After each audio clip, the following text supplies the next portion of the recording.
how much would you like us to treat you? But I have a Muslim coming to the hospital, and this question is asked of me. It's hard for me to commit suicide. This I know, okay. Let's say I'm diagnosed with cancer, and I'm told that I can undergo this chemotherapy regimen. For the rest of my life, I'll be in pain and I'll lose half the function of my body. Is it wajib for me to undergo that treatment, or is it permissible for me to say, that's okay, I understand if I don't take this treatment, I'll pass away. If I do take this treatment, I'll spend the rest of my life in pain. That's one reason. So the discomfort and the degree of the discomfort, is that a factor? The other consideration is if the doctor instead tells me it'll cost me $1 million and I need to sell my house or all of my properties and things like that, is it then permissible for me to decline any kind of treatment? Or is it always wajib to do your best to accept any medical therapy or try to take any kind of cure? It's usually not a financial or a religious matter. It's usually a matter of what the doctor advises you. So if a doctor advises you that we have a very firm opinion that for your health's benefit, this way is recommended, then you should take that recommendation, unless that recommendation is specifically disallowed in Islam. So, end of the day, you should listen to the health-related advice of the doctor if you have a faith that that doctor is not really giving me an opinion which is financially driven. So say, for example, the doctor is giving you an opinion because, well, end of the day, you will die, but I would have made $1 million anyway. So you do that, which he won't. So these ones are always tricky ones. So if you don't listen to that person because you know that end of the day, I'm not going to be cured anyway, so that I don't want to go that way, then in that particular situation, you will not be considered as have committed a suicide. Because today or tomorrow or 10 years down the track, this is basically the course of action that you see. So then there's no justification for you to wait for 10 years if you're going to die end of that 10 years anyway. But if, say, for example, you know that 5 years down the track, if I have 5 years of chemotherapy, there's a possibility that I'll then live, then you should go towards that. So longevity of life is not really a reason for going towards a therapy, but cure is. So if by end of that chemotherapy, you know that that chemotherapy has a very good chance of being successful in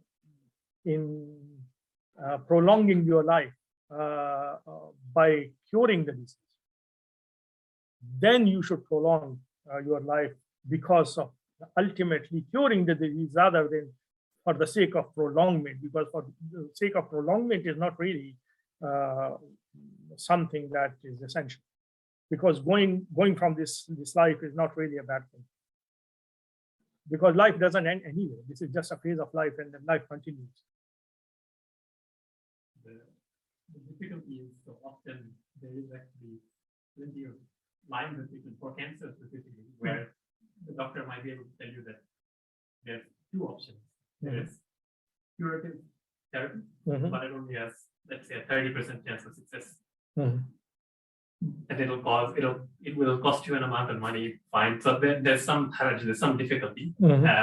It might cost you an amount of money, it might come with an amount of pain, those kinds of things. Or there's a palliative therapy, which means that you might live for 5 years, but it's definitely not going to cure it. It'll just slow it down. So your option is to take the small chance of a cure, with the difficulty that comes with it, or to opt for the easier therapy that definitely doesn't cure it, but slows it down a little bit. No. Curing for the purpose of curing the disease is a well-lived therapy. prolonging of life just for the purpose of prolonging life is not a therapy that you should go towards. I guess the additional complexity that I'm trying to introduce is that most of the time,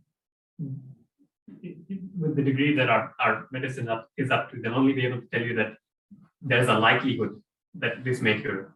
Often the likelihood may not be that good. Sometimes the likelihood might be 5%. So in that case, is it permissible for me to say, I don't want to? Yeah, because this is not a likelihood. This is a remote possibility. And in case of remote possibility, it's up to your better judgment, whether you want to go towards that or not. Islam would be happy with either. Because there's 5% of possibility of whatever. You don't really live your life according to 5% of possibilities. Then Islam gives you your own. So then you look at yourself. You look at, okay, I have got 20,000 salats that I need to make up for. This will give me 5 years. If I pray that many salats, that by the end of those 5 years, I would have completed all my salats. But this should be your criteria then. You prolong your 5 years, not because you want to live 5 years more, but because it will give you more chance of making up for your prayers or your fast or anything else, or you'll have a chance to pay your zakat that's due on you or something like that. So if you have that kind of a reason that would actually benefit you in akhirah, then prolongment would be beneficial, and that's a decision that only you can make. And it should be specific to individuals' situation. There cannot be a generic opinion about that. But otherwise, just prolonging of life is not really essential. It's up to you. You want to live for 5 more years, that's good also. If you want to say that, well, end of the 5 years, I'm going to die anyway, and my namaz I'll complete, my roza I'll complete, I'm happy. So why don't I go and meet my Allah?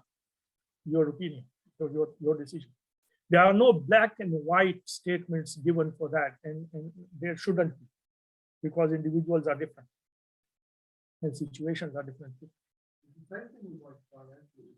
I'd say there is a few very likely that you have to sell the house and the children or your wife and things like that, might have a place to live, but no shelter. Yeah, and you can decide that, well, I don't want to give my children a very, very bad future just because I want to live for a few more years. And it will not only be a good thing, but it will actually give you rewards for it too. Because making sure that the future of your children and your wife is preserved is one of your core responsibilities as a husband or a father. Yes, and that is a sacrifice. It's not suicide. This is a sacrifice. A suicide is a suicide only because you want to, because of the misery that you are feeling, you want to end your life. That you don't have a right. But sacrifice, just if you go to, say, for example, a war, and you have a 5%, 10%, 15% chance of death in any war. But that's a sacrifice that you're taking. It's not really suicide. Otherwise, every Ghazi will be considered a suicidal, or every Shaheed would be a suicide. Repeat the definition of suicide. क्यों करूं? आपने मुझे पैसे दिए। अच्छा, तो देखो, खुदकुशी वो होती है जो आप तब करते हैं जब आप अपनी जिंदगी से बेजार हो चुके हो, किसी आपकी सोशल सिचुएशन की वजह से या आपकी फिजिकल सिचुएशन की जरिए से आप अपनी जिंदगी से बेजार हो चुके हों और अपनी जिंदगी को आप खत्म करना चाहते हैं, तो ये खुदकुशी है। लेकिन अगर आप अपनी जिंदगी से बेजार नहीं है, बल्कि आपको अपनी जिंदगी बड़ी प्यारी है और आप अपनी जिंदगी किसी हायर कॉज के लिए दाव पे लगा रहे हैं, तो ये तो बहुत आला जज्बा है जिसमें अगर आप मर जाएंगे तो आप शहीद कहलाएंगे। तो खुदकुशी और शहादत में यही तो फर्क है कि आप जिंदगी से बेजार नहीं है, लेकिन आप अपनी जिंदगी को किसी हायर कॉज के लिए कुर्बान कर रहे हैं। अब ये हायर कॉज ये भी हो सकता है कि मेरे बच्चे हैं, मेरी बीवी है, मेरे मौत के बाद जो है तो वो दर बदर होंगे, भीख मांगने पर मजबूर होंगे। मैं अपनी ज़िंदगी के लिए कुछ सालों की ज़िंदगी के लिए मैं उनको जो है तो एक्सपोज नहीं करना चाहता हूँ इन सारी चीज़ों के लिए। तो अपनी ज़िंदगी मुझे बड़ी पसंद है, लेकिन मैं उसको अपने बच्चों पर कुर्बान कर रहा हूँ। वेल एंड गुड, इसकी खुदकुशी नहीं।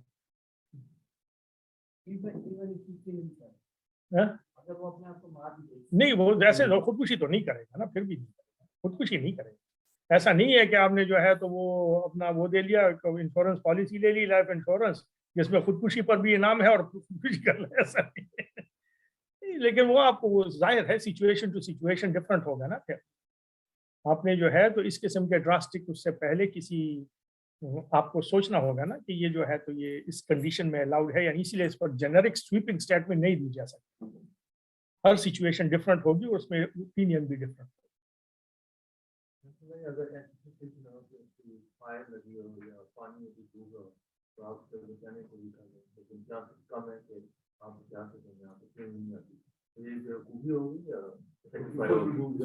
اگر سوئمنگ نہیں آتی تو پھر تو ظاہر ہے آپ بھی ساتھ مریں گے نا، لیکن اگر آپ کو سوئمنگ آتی ہے دیر از آلویز اے چانس کہ آپ بھی مر جائیں گے، اس لیے ان کو باہر نکالنے میں تو پھر آپ کو چانس لینا چاہیے۔ لیکن اگر آپ نے کبھی سوئمنگ پول میں بھی پیر نہیں ڈالا اور ہیرو بن رہے ہیں تو یہ تو ظاہر ہے کچھ ہی ہے۔ the Mongols are there, they're coming up to that are burning villages, rape, and all of these things, and you know they're coming to you, they're going to do all these things to you, you're still not allowed to shoot yourself in the head, for example, or knife yourself or something like that. Well, I mean, generally speaking, you shouldn't. Still, you shouldn't. You should fight, and they'll kill you anyway. Or they might take you, capture you, for example. No, but you can, if you are brave enough to shoot yourself, you are brave enough to just make them kill you rather than you kill yourself. And then they will kill you. There will be an opportunity. Captured are the people who still love their life. But they're not important, you know, all of these, like, So that's what I'm saying. Generic statements about these things are not possible. They will be based on a situation to situation. That's there. میرے خیال میں ان کے لیے بالکل ہاں وہ بالکل شہید ہوں گے، ہاں بالکل وہ شہید ہوں گے۔